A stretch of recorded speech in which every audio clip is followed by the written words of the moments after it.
लीजिए बीजान, आपका मुजरिम हाजिर है। मेरी जिंदगी का हर फैसला मेरी मामा करेगी, और अगर आपने मेरे साथ जबरदस्ती करने की कोशिश भी की ना, तो मैं अपनी जान दे दूंगी। मैं तानिया को गोली नहीं मारना चाहता था, मगर जब उसने मुझे माँ की गाली देकर ये कहा कि मेरी माँ भी कोठे से लाई गई है। अगर तुम मेरी ख्वाहिश के मुताबिक आबिद खान से खुशी के साथ शादी पर रजामत हो जाती हो, अपनी मामा रिफत बेगम के साथ इस हवेली में रह सकती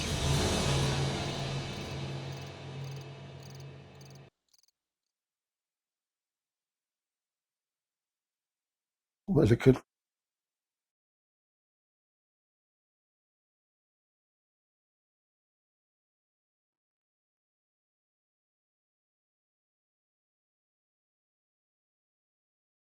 मुबारक हो रहीम गुल,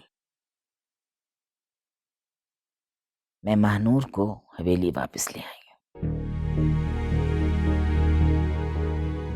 जानती हूँ तुम्हें इस बात पर खुशी नहीं हुई।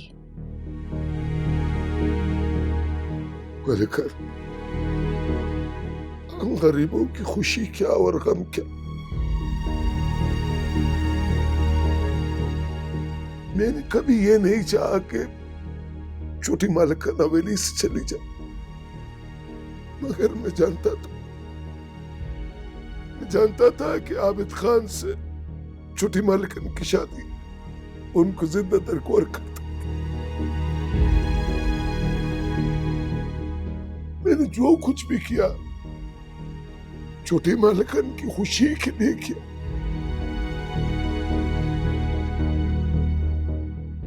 आगे उसका नसीब। अफसोस रहीम गुल, तुमने मेरी खुशी का ख्याल नहीं किया। तुमने ना सिर्फ महानूर का और उस कमबख्त लड़के का माशका मुझसे छुपाया, बल्कि मुझको मेरी जिंदगी की सबसे बड़ी खुशी से महरूम रखा। लेकिन मैं कुछ समझा नहीं। हाशिम खान की मौत के बाद भी तुम्हारा उसकी बीवी से राब्ता रहा, क्या ये गलत है? नहीं मालिकन, मेरा कभी उनके साथ बराह रास्त राब्ता नहीं रहा। वो तो आरिफ साहब के जरिए में छोटी मालिकन की खैरियत बस पूछाता था। उन्होंने तुम्हें कभी ये नहीं बताया कि हाशिम खान की मौत के बाद रिफत ने एक बेटे को जन्म दिया था? नहीं मालिकन, ये खबर तो मैं आपसे सुन रहा हूं। तुम जानते थे रहीम गुल, मगर अफसोस तुमने मुझसे नमक हरामी की। इतने सालों तक तुमने ये राज मुझसे छुपाए रखा, बहुत अफसोस है। आप मुझसे जैसी चाय कसम उठा ले मालिकन, मेरे को ये बात आज से पहले मालूम नहीं थी।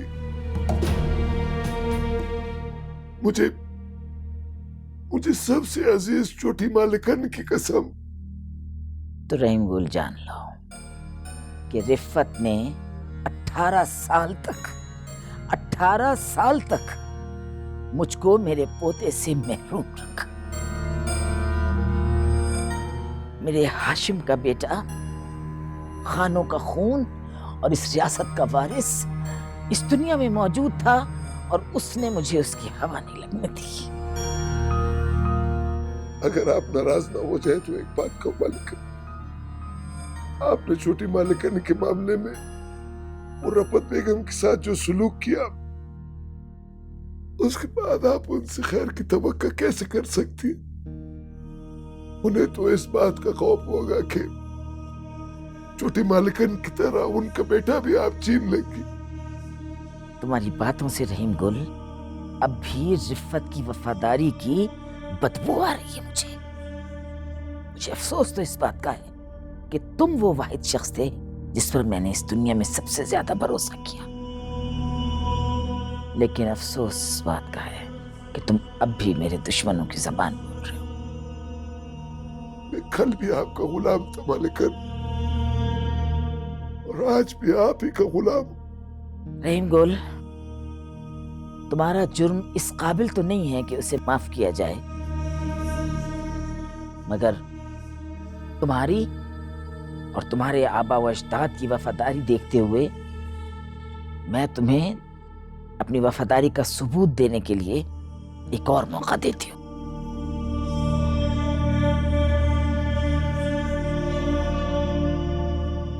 सारे आपका मालिकन, हम तो गुलाम है आपके। मुझे उम्मीद है कि इस दफा तुम कोई गलती नहीं करोगे। कल सुबह से अपनी ड्यूटी संभाल लेना। ठीक है मालिकन, जो हुक्म मालिकन।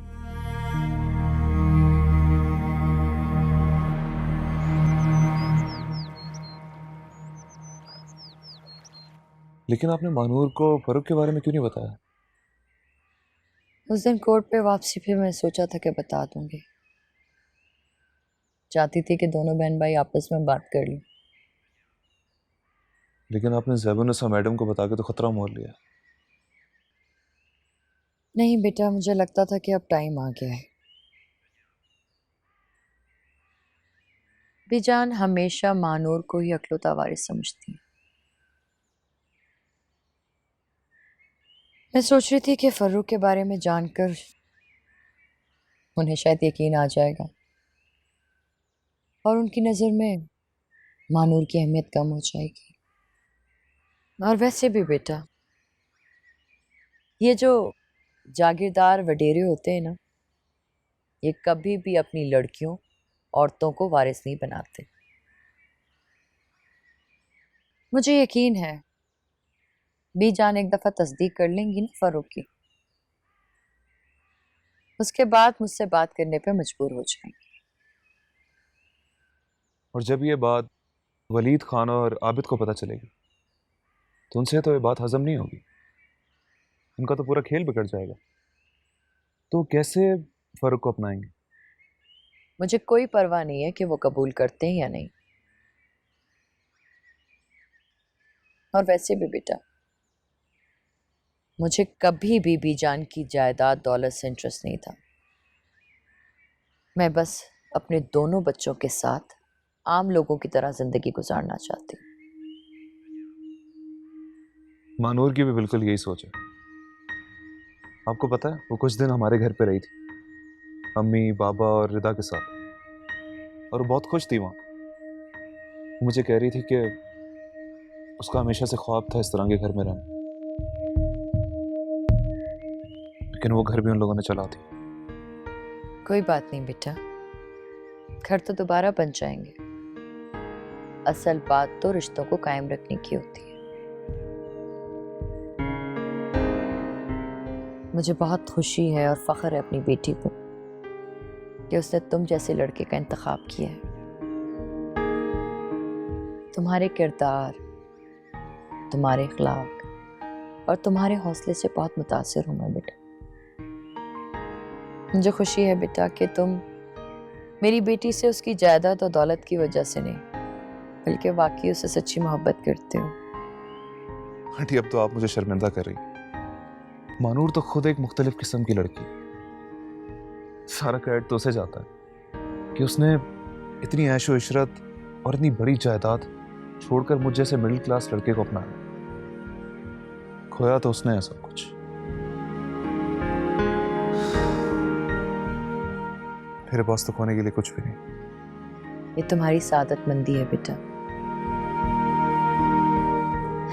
ये बताओ, वो तुम्हारा दोस्त, कैसी तबीयत है उसकी? पहले से बेहतर। इंशाल्लाह 1-2 दिन में नॉर्मल हो जाएगा। इंशाल्लाह। उससे मिलो तो कहना कि जल्दी ठीक हो जाए। मानूर के आते ही मैं तुम दोनों का निकाह कर दूंगी और तुम्हारे दोस्त का उसमें होना बहुत जरूरी है। जी बिल्कुल। अरे, आपने फर्क को बताया निकाह के बारे में? उसका होना भी बहुत जरूरी है, आखिर इकलौता भाई है मानूर का। इंशाल्लाह वो होगा। मैंने उसे वापस बुला लिया है।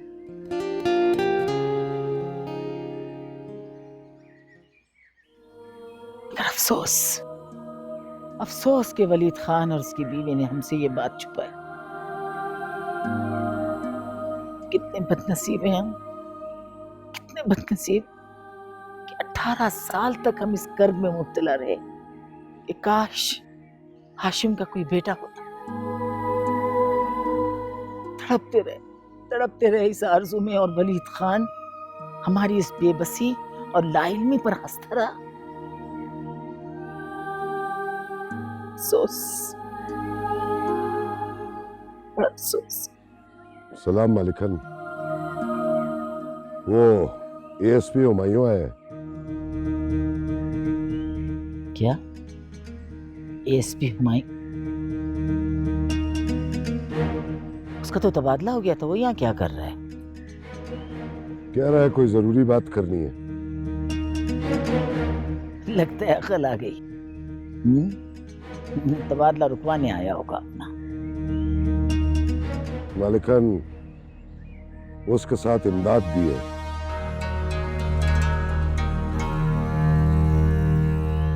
मुझे तो कोई मामला गड़बड़ लगता है। वो वलीद खान का जो खास आदमी था, वो उसके साथ क्या कर रहा है? बुलाओ।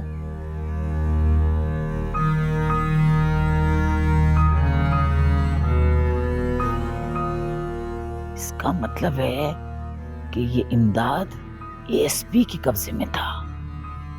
वलीद खान, तुमने हमेशा मेरे लिए मसले ही खड़े किए।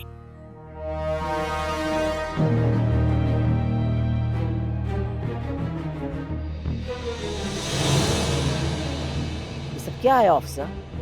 ये तुम्हें कहाँ मिला? इसे मैंने उठाया था मैडम।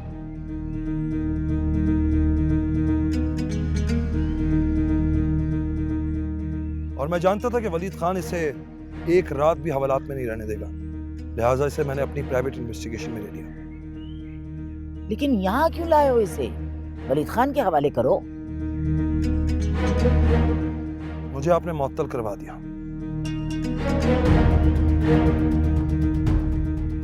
मेरा यहाँ से ट्रांसफर हो गया। आपके बहुत सारे एहसानात हैं मुझ पर, तो मैंने सोचा कि मैं भी एक एहसान लौटा दूं।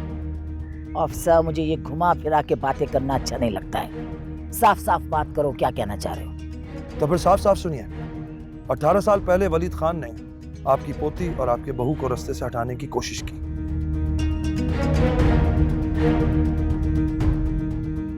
लेकिन ऐन वक्त पर ड्राइवर के लेट होने की वजह से हाशिम अपनी बीवी की गाड़ी ले गया, जिसमें खराबी थी, और फिर वो हौलनाक एक्सीडेंट हुआ। कोई नई बात बताओ अफसर, ये तो मैं 10 दफा सुन चुकी हूँ। मैडम, नई बात तो इसने बताई। जब मैंने रिफत मैडम के कहने पर केस रीओपन किया तो मुझे पहले दिन से शक था कि हाशिम का एक्सीडेंट नहीं हुआ है, उसका मर्डर किया गया है।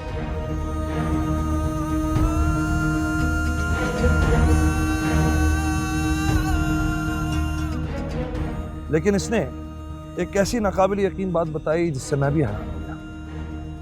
दरअसल बात यह है मैडम कि वलीद खान का टारगेट ना तो आपकी पोती थी ना बहू, उसका टारगेट हाशिम ही था। उस ड्राइवर को जानबूझकर लेट करवाया गया था ताकि हाशिम उस गाड़ी में बैठ सके जो खराब थी। इस बात का गवाह कोठी का इंचार्ज बशीर था, जिसे वलीद खान ने 18 साल तक कैद में रखा। उसकी निशानदेही पर उसे बाजियाब तो करवा लिया गया, लेकिन कुछ दिनों के बाद उसे हवालात में किसी ने मार दिया, जिसकी वजह से मुझे मुअत्तल कर दिया गया। मैडम, मैं सिर्फ इतना चाहता था कि मैं आपके बेटे के कातिलों को बेनकाब कर सकूं। आप दोस्त और दुश्मनों के दरमियान फर्क जानती हैं, लेकिन आपने मुझ पर कभी भरोसा नहीं किया। मैडम, अगर मेरा ट्रांसफर ना होता तो मैं अब तक वलीद खान को अरेस्ट कर चुका होता। एनीवे, अब मैं जा रहा हूं। आपके बेटे के कातिलों को आपके हवाले करके। अब आपकी मर्जी है कि आप इसे छोड़ दें या फिर महानूर के हवाले करें।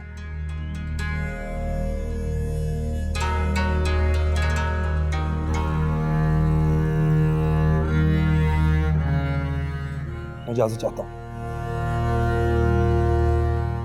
अल्लाह हाफिज।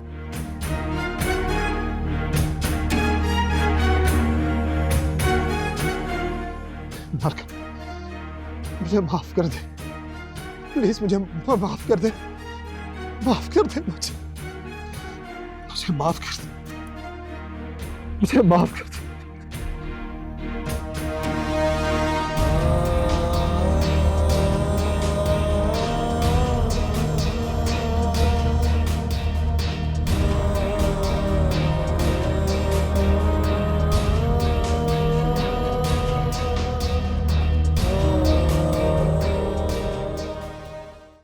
तो मर जाता, लेकिन बशीर का नाम लेने की क्या जरूरत थी तुझे?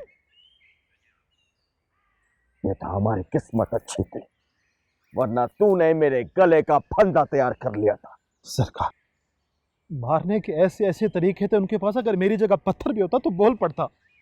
मैंने तो बशीर के अलावा और कुछ नहीं बताया।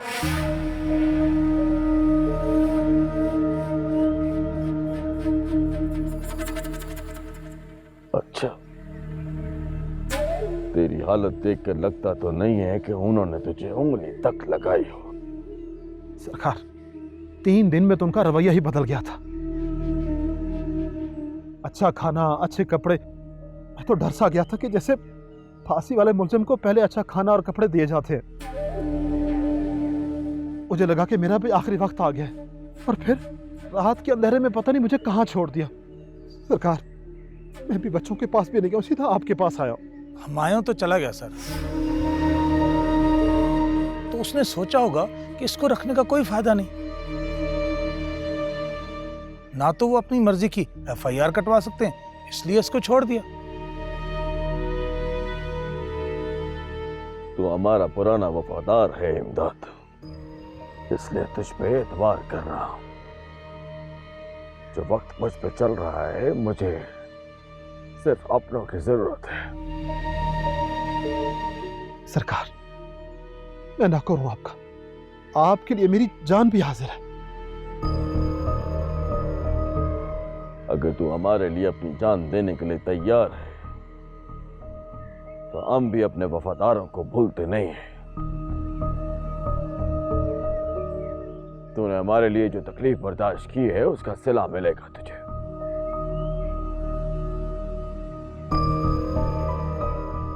मुराद, इमदाद के अकाउंट में 2 लाख डाल दो। Okay sir. बहुत शुक्रिया सरकार, खादिम है आपके खादिम है सरकार। बस बस बस, ठीक है, जा जा जा।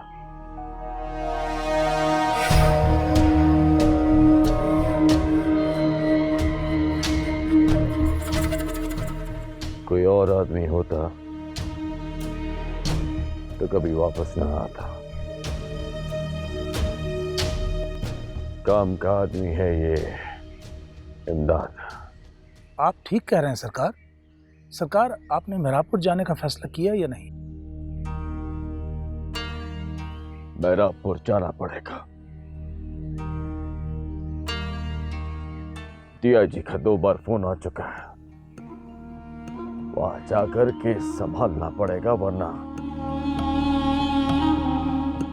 आबिद खान का बचना मुश्किल है।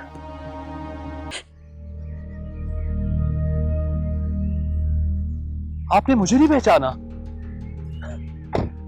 मैं तो आपके घर भी आया था।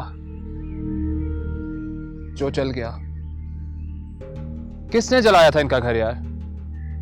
आपने सरकार। मैंने?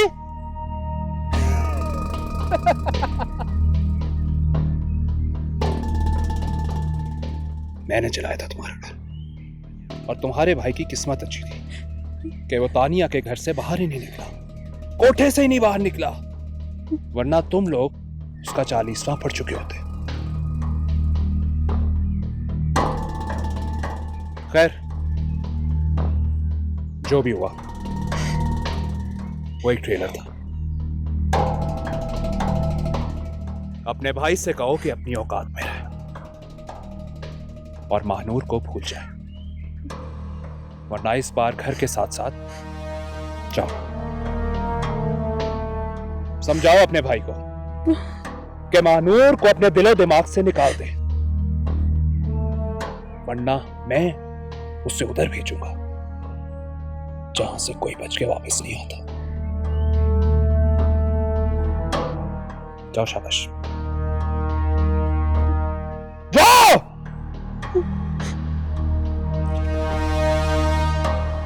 गुल बाबा, क्या आपने हवेली को छोड़ दिया है? नहीं बेगम साहबा, वो बड़ी मालकन ने मुझे माफ कर दिया है। ये तो बड़ी अच्छी बात है। तो फिर आपकी मुलाकात भी हुई होगी महानूर से? नहीं, अभी छोटी मालिकन से मिलने की इजाजत नहीं है मुझको।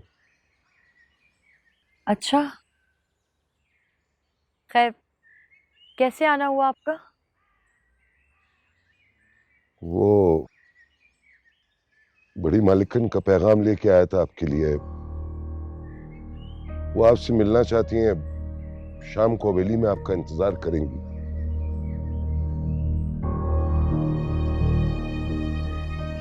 मुझसे क्यों मिलना चाहती हैं? मैं तो खादिम हूं, मुझे कैसे बता सकती हैं? गुल बाबा, आप उनसे जाके कह दीजिए मैं उनसे तब मिलूंगी जब मेरी बेटी मुझे वापस मिल जाएगी। ठीक है बेगम साहबा, मैं आपका पैगाम पहुंचा दूंगा मालिकन को। बेगम साहबा, अगर आप नाराज ना हो जाएं तो एक बात पूछूं? जी बिल्कुल, पूछिए। वो छोटे खान जी का कोई बेटा भी है? जी बिल्कुल, फर्रुख नाम है उसका। हाशिम की मौत के बाद पैदा हुआ था वो। उसी की तो जान बचाने के लिए मैं यहाँ मानूर को छोड़ के चली गई थी। तुम साहब, मैं जिंदगी में कभी छोटे मालिक फर्रुख बाबा से मिल सकूंगा? हाँ बिल्कुल मिल सकेंगे। वो वतन वापस आ रहा है, मैं आपकी मुलाकात जरूर कराऊंगी उससे। ठीक है, अल्लाह आप लोगों को सलामत रखे। सलाम अलैकुम। वालेकुम अस्सलाम।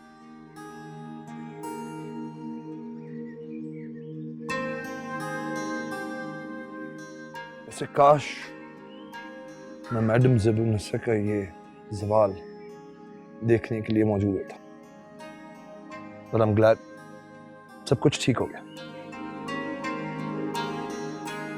बाकी आप लोगों के लिए बहुत सारी दुआएं and best of luck. I believe मेरा काम यहाँ खत्म होता है। मैं चलता हूँ। हुमायूं साहब, आपने हमारा बहुत साथ दिया है, जिसका बदला हम इस जिंदगी में तो नहीं चुका सकते, लेकिन हमारी दुआएं आपके साथ हैं। अल्लाह ताला आपको बहुत तरक्की दे। आप जैसे ऑफिसर्स को ना बड़ी सी बड़ी पोस्ट पे पहुंचना चाहिए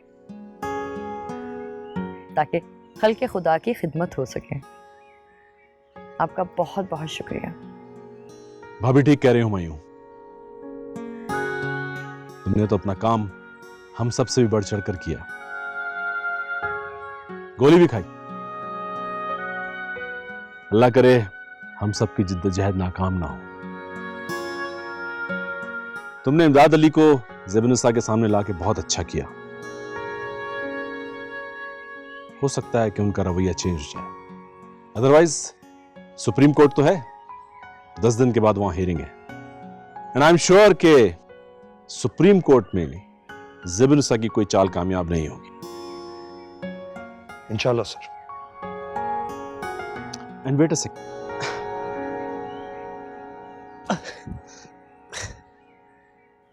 I have to shake hands with you. Thank you very much sir. Good luck. Same to you. मुझे इजाजत दो। अल्लाह हाफिज। Take care.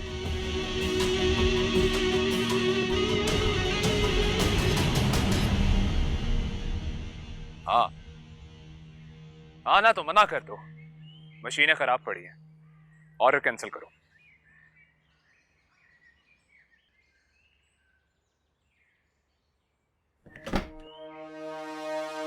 बाहर निकल, निकल बाहर। कौन है तू? बाहर निकल। ओए! कौन है तू? कौन है तू? अदील खान नाम है मेरा, और रिश्ते में होने वाला बहनोई है। मुझे तो जानता ही है कि मैं कौन हूं। तुझे कौन नहीं जानता? तानिया बेगम के कोठे पे गाने वाली फरजाना बेगम की इकलौती औलाद। बकवास बंद कर अपनी, वरना मैं तुझे भी वहां पहुंचा दूंगा। अच्छा, मुझे वहां पहुंचाएगा तू? हर कोई तुम्हारी तरह कोठे की पैदावार नहीं होता। कल जो बदतमीजी तूने मेरी बहन के साथ की है ना, जान से मार दूंगा। क्या मर्दानगी दिखाई तूने अपनी? हाँ, क्या मर्दानगी दिखाई है? गार्ड्स और बदमाशों के दम पे? हाँ? तारा बस उन्हीं के सामने शेर बन सकते हो तुम लोग। हाँ, उन्हीं के सामने शेर बन सकते हो। आता लगा। क्या करेगा? इधर चल। आता लगा। क्या करेगा? बहुत शेर बन रहा था ना उस दिन। मर्द बनता है ना तू बहुत बड़ा। मार मुझे, मार, मारना, मार, मार मुझे, मार, मार जबरदस्त।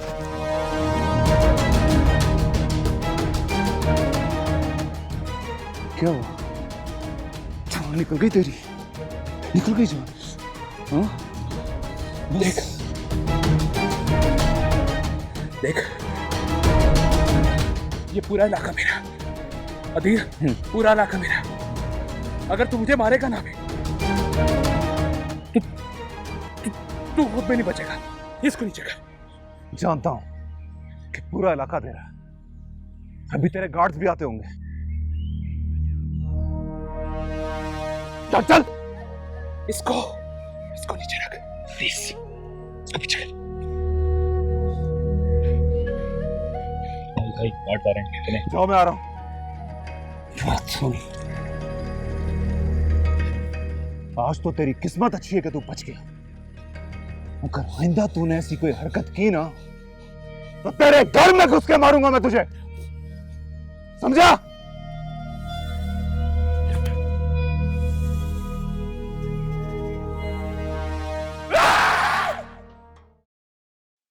आंटी, आपको मुझे बताना तो चाहिए था, मैं भी आपके साथ एयरपोर्ट चलता।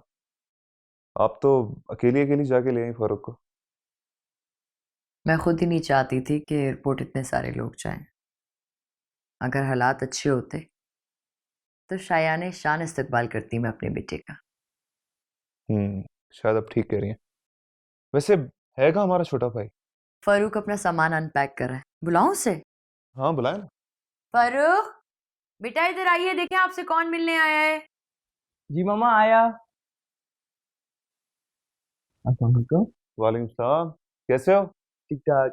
ये अदील भाई है ना? हाँ। अरे वाह, एक्सीलेंट। इसमें मेरी कोई जहानत नहीं, मामा ने आपका जिक्र ही इतना किया है, अगर आप बाहर भी मिलते तो मैं आपको पहचान लेता। वाह, अच्छा मुझे ये बताओ कि तुम्हारा सफर कैसा गुजरा? कोई खास चेंज महसूस नहीं हुआ। भाई सच्ची बात तो है कि मैंने आज तक कभी जहाज का सफर नहीं किया, इसलिए मुझे कुछ खास पता नहीं, हमेशा फिल्मों में देखा। आपको ये लेके जाएंगे ना अपने साथ, तो आप देख लीजिएगा कि जहाज का सफर कैसा होता है। Thank you. You welcome. अच्छा मैं अपना सामान समेट लूं?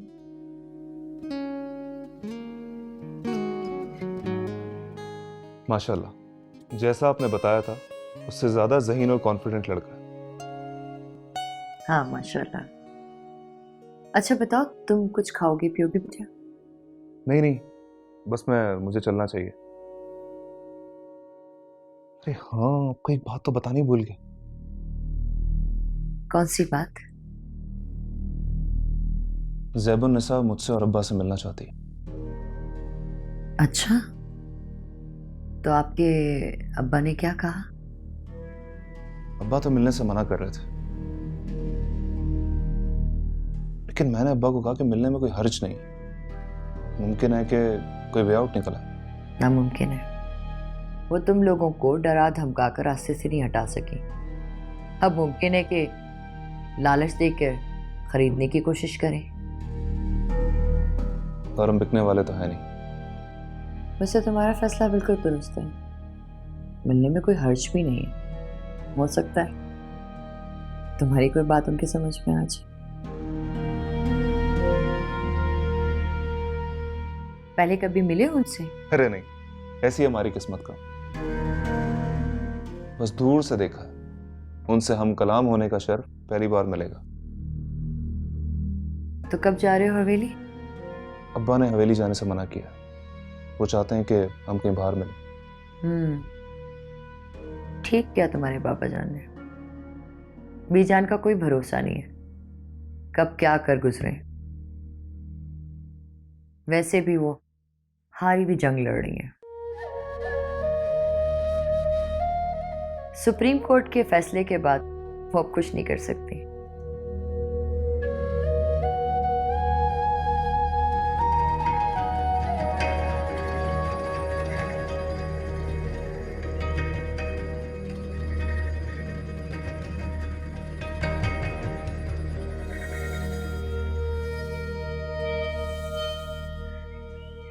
वहाँ अब तो कोई भी नहीं है। हमसे पहले पहुंचना उसकी शान के खिलाफ है बेटा। बहरहाल उसके आदमी ने उसे खबर कर दी होगी, वो आएगी जरूर।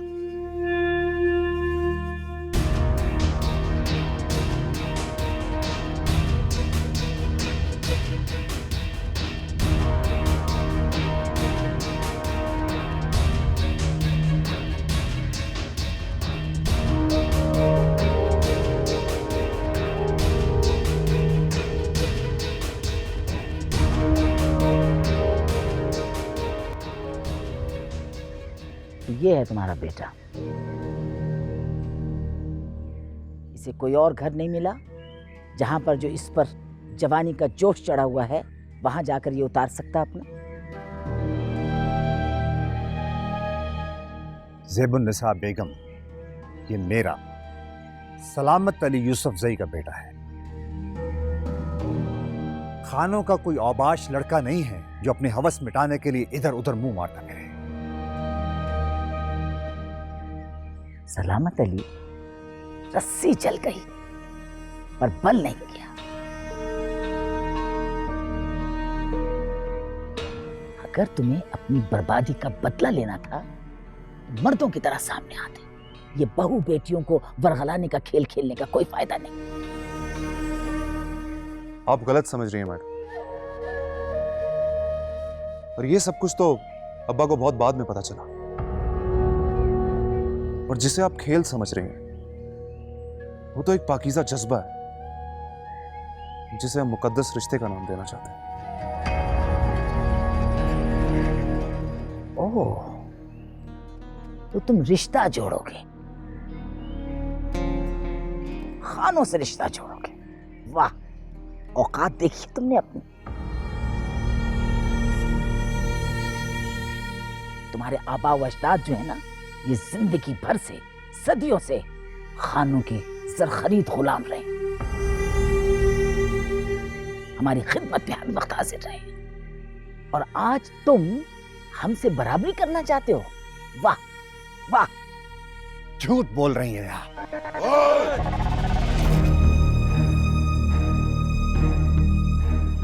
गुलामी करने वाले कोई और होंगे। हमारे खानदान ने हमेशा आजाद जिंदगी बसर की है। अपनी जमीन थी हमारी जो तुम्हारे बाप ने छीन ली हमसे, फिर भी हमने किसी के आगे हाथ नहीं फैलाया। और यही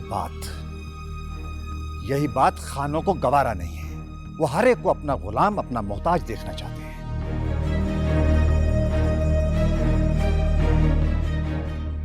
गरीबों और किसानों की मेहनत की कमाई पर पड़ते हो तुम लोग।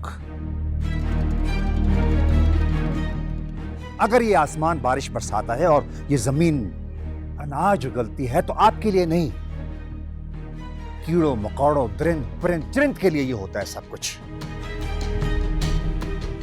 आपके तो अमाल इस काबिल नहीं है कि आसमान से बारिश बरसे, सूरज से धूप और हवा आपको नसीब हो। गलतफहमी है तुम्हारी सलामत अली। हमारे आबा व अजदाद सदियों से यहाँ पर राज कर रहे हैं और खानों ने अपने खून पसीने की कमाई से यहाँ पर ये सारी सल्तनत कायम की थी और आज मैं इसकी वारिस हूँ और मेरे बाद महानूर इसकी वारिस होगी। हाँ, अब समझी। शायद इसीलिए तुम बाप बेटों ने उसे साजिश के तहत फंसाया। ओह,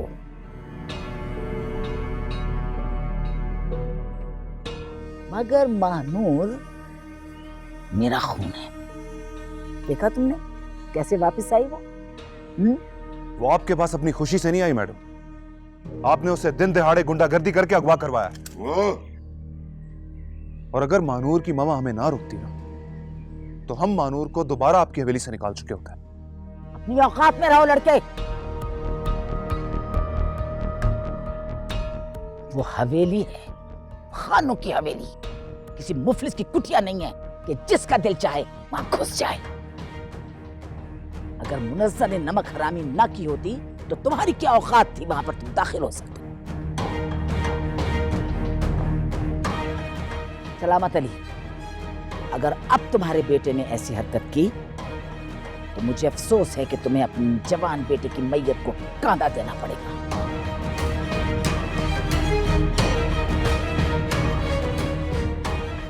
और मैं नहीं चाहती कि बुढ़ापे में तुम्हें यह सदमा उठाना पड़े, इसलिए मैं चाहती हूं कि तुम अपने इस बेटे को और अपने घर वालों को लेकर यह इलाका छोड़ दो।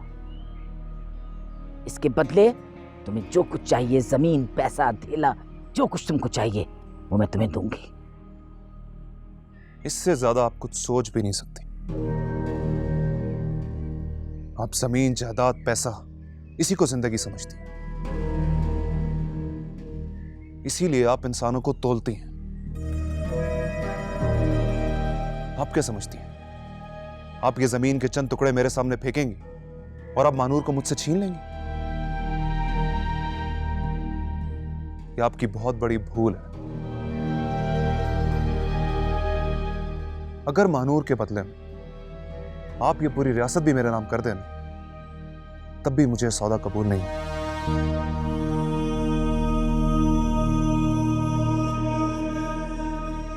तो फिर कम से कम इस जिंदगी में मानूर तुमको नहीं मिल सकती, ये याद रखना। ये मैंने कहा है सिर्फ उनसे।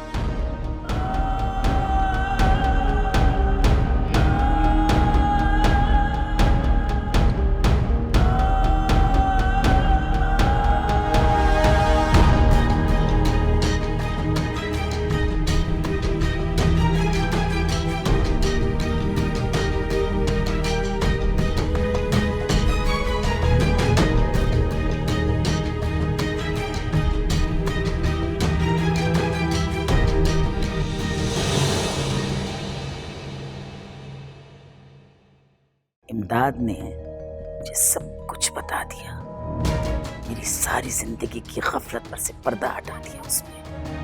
इमदाद, जानी प्लीज बस कर दे। ना खून बह चुका है, हर चीज आपके हाथ से रेत की तरह निकलती जा रही है और आपको एहसास तक नहीं है। आबिद साहब, मेहरापुर से पुलिस पार्टी आई है आईजी साहब के हुक्म पे आपको गिरफ्तार करने के लिए। तू मुझे गिरफ्तार करेगा? आबिद खान को?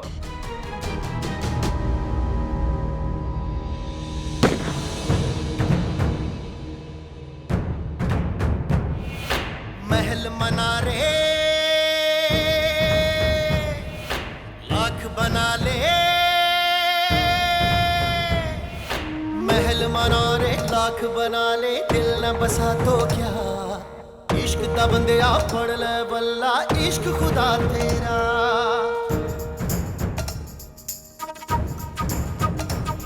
पैमाने वफा दस्तारे अना, पैमाने वफा दस्तारे अना, सब कुछ है यही रह जाना।